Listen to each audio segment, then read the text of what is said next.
port in Juarez. Is that clear? Clear as crystal, General. Good.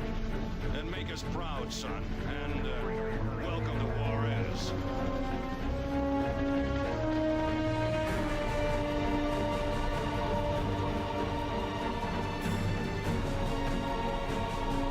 Hi, I'm Whitney Robinson.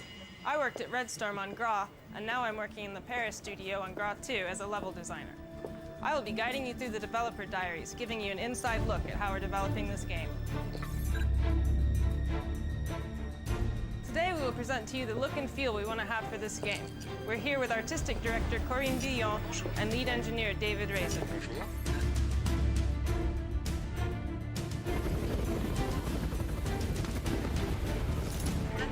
For the artistic direction on Gra 2, we had two main objectives. First, we had to create a special ambiance so the players can really submerge themselves in the game. And secondly, we had to rework certain elements from Gra 1 that needed to be improved upon. For Gra 2, we developed a lot of new elements that we added to the game in order to enrich the storyline and bring in some new tech features. The game takes place on both sides of the American-Mexican border. The idea was for the player to protect the U.S. from any direct attack on U.S. soil. In order to build the drama around protecting this borderline at all costs, we have two main things. Through the use of filters, you can identify exactly which side of the border you're on, whether it's the U.S. or the Mexican side. The idea is that the graphic rendering evolves dynamically, giving an aspect to the game that's much more realistic than in the previous version. This new Ghost Recon story uses all new tech features that we've developed and added to the motor. So exactly what is ambient occlusion? Ambient occlusion is a visual technology feature that accurately reproduces the way shadows appear in relation to its geometry. For example, on a building with a balcony, the shadow under the balcony is stronger than on the facade of the building. In Gra 2, we've also added in a real-time day and night cycle during the missions. This allows you to see the sun moving as you play, see the shadows on the ground change, and to really have the impression to live an adventure, minute after minute, just like in real life.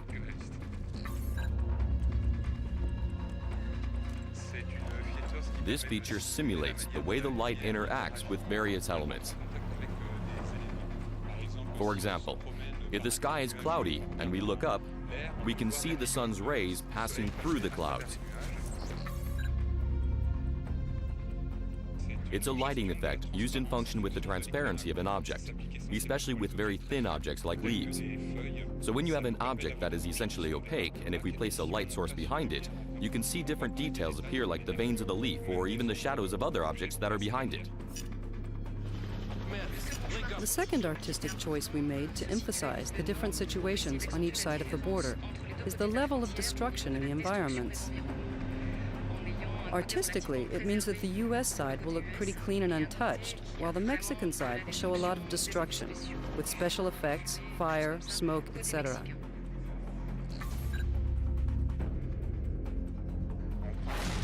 Take the example of two cars burning in a street and a helicopter landing between them. The columns of smoke will move away from the helicopter and disperse.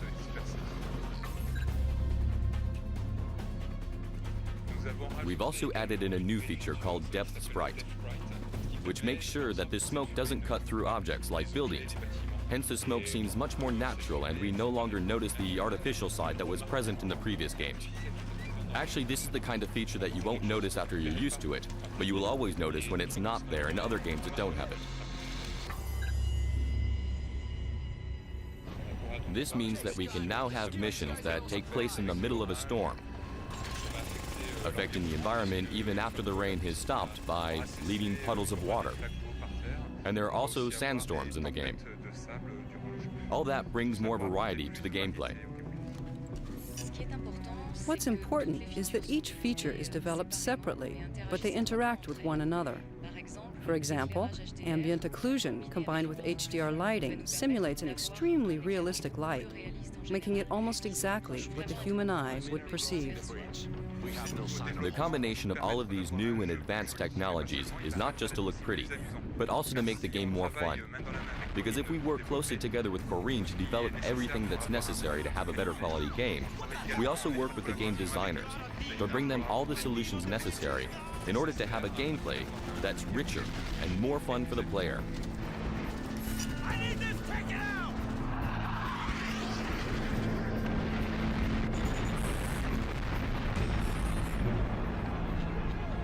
That's the end of this dev diary.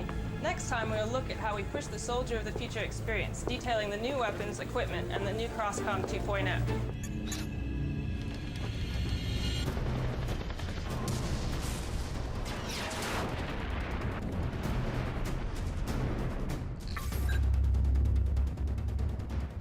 Today we'll be talking about the way we represent the Soldier of the Future and his technology in GRA 2. We'll take a look at the Ghost Leader Scott Mitchell, his equipment, his technology, and his supports. Hi, my name is Travis Getz. I'm the Authenticity Coordinator for Ubisoft's Red Storm Entertainment. Hi, I'm Olivier Doba. I'm the creative director for the single-player version of Ghost Recon Advanced Warfighter 2.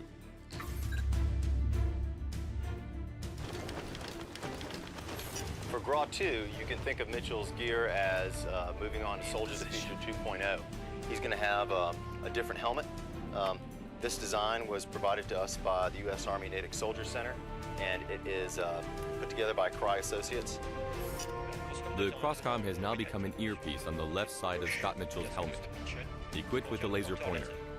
The camera that used to be on the right side of the helmet is now much smaller and integrated into the middle front of the helmet. Another design change that's been made with the Soldier of the Future 2.0 is that we're moving from the sort of standard multicam camo that we had in Ghost Recon Advanced Warfighter onto the new digital ACU camo, which has been adopted by the U.S. Army and is in use in the field today. It's a gray and white pixeled camouflage. The pixels make it much more complex for the brain to analyze, hence the ghosts are a lot harder to detect in any environment, whether it's natural or urban.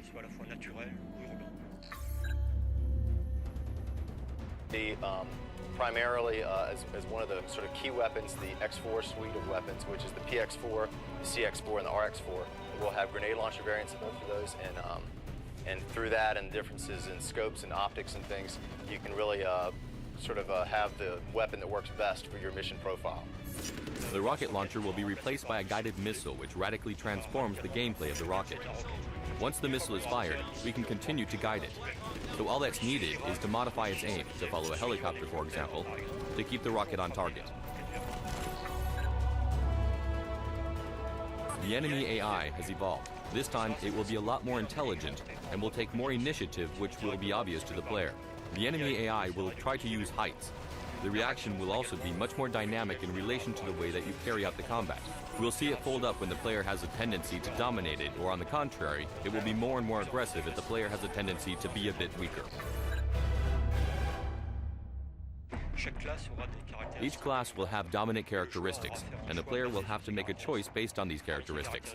Among these characteristics are the firepower, the distance that the class will be able to engage combat, the type of vehicle it will be able to engage, and also a medical capacity. Trade-off for the medic's healing abilities is that he is less heavily armored and he's less heavily armed, meaning that his job is less about shooting and more about aiding and helping his fellow team members. Depending on the type of teammate that you take, the way you play will change. Choose a side, either the long-distance firepower, either the heavy firepower, either the security. It's your choice. Squad AI is always one of the most important challenges in the development of a tactical game. In GRA 2, we really wanted to stress the difference between the assault aspect and the recon of the teammates in order to leave the player a real tactical choice based on these engagement rules. In Recon, the teammates are really scouts. In Assault, however, it's more shooting. We've tried to copy the way people play in multiplayer mode. They relay a lot of information like, I saw an enemy on the right, I saw an enemy on the left. You'll play in solo mode, and you'll hear the teammates talking to you, and you'll hear them telling you, I count 3 guys to the north. Contact everybody. Contact in the zone. He's all alone. Check that roof over there. Marksman, on him. Cover me! Kill confirmed. In Ghost Recon Advanced Warfighter 2, The Crosscom has been advanced to what we call the Crosscom 2.0. What's nice about this is that the players can actually command more. For example, if you have an Apache Longbow attack helicopter that's giving you air support during a mission, not only can you see his view in the upper left-hand corner of the screen, you can actually now see that view full screen, and you can control the camera on that Apache and direct his fire and tell him where you would like to have him give you assistance during the mission. With the full screen command, the drone will become more accessible and a lot more efficient.